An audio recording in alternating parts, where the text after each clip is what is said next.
আলাইকুম। আজ দেশের ক্রান্তি লগ্ন।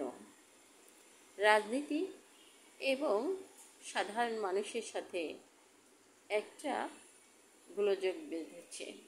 রাজনীতির এই গোলক ধাঁধা থেকে সাধারণ মানুষ বেরিয়ে আসতে পারছে না। দেশ আজ সংকটাপন্ন।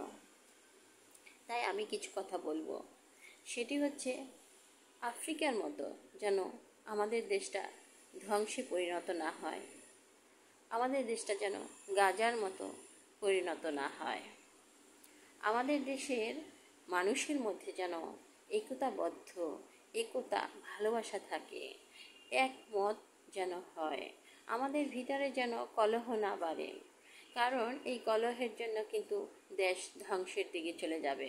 তাই আমাদের দেশকে ঠেকাতে হবে, আমাদের দেশকে শান্তিপূর্ণ বজায় রাখতে হবে, আমরা যেন নিরাপদে থাকি সেই চেষ্টা করতে হবে।